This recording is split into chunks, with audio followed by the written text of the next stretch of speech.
Dynamics में आपके पास चला था सेंट्रल ऑर्बिट चैप्टर।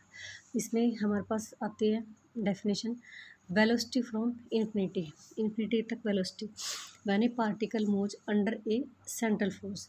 जब एक पार्टिकल मूव करता है सेंट्रल फोर्स के under, the velocity that it would acquired if it is moved from rest at infinity to that point is called the velocity.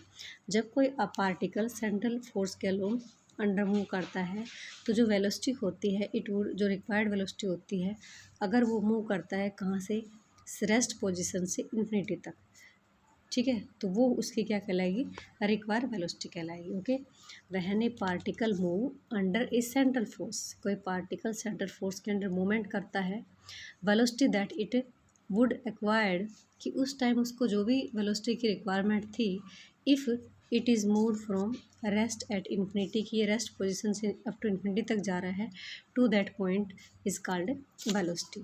तो अब हम इसको फॉर्मुलेट कैसे करेंगे कि एफ आपके पास क्या है, हमने सेंट्रल फोर्स ले लिया, V be the acquire velocity of the particle, कि वी जो थी वो पार्टिकल की वेलोसिटी है, रिक्वायर्ड वेलोसिटी है, कहाँ से, at a distance a from the centre of the force, from centre of the force की कहाँ से डिस्टेंस जो है वो हमारे ए है।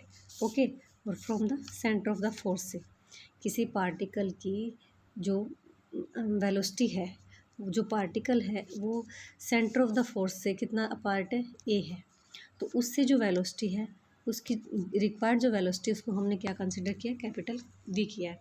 Okay, we know that equation of the central orbit in pedal form, आपने पेडल फॉर्म में क्या पढ़ा है, h² by p cube into में dp by dr equals to f, ये आपकी पेडल फॉर्म की इक्वेशन थी।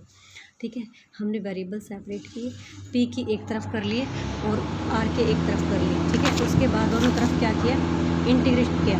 इंटीग्रेट करने के बाद हमने क्या किया गाइस, इंटीग्रेट होने के बाद ये आपके पास क्या आ गया, माइनस का 1/2 h² by p square equals to integration हो गई c। अब हम h बाई पी को क्या डाल सकते हैं, v डाल सकते हैं, तो v²/2 बन गया आपका। ठीक है, तो ये जो इक्वेशन है वो हमारी इक्वेशन क्या कहलाएगी, एनर्जी इक्वेशन कहलाएगी। क्या इक्वेशन कहलाएगी, energy equation of the central orbit. Okay, अगर हम ये लें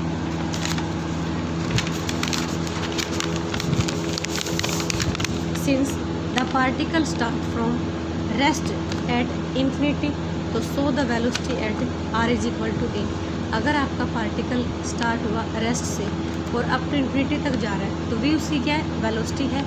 तो velocity from infinity is given by क्या बन जाएगी आपकी, v²/2 equals to minus integration infinity to a f dr।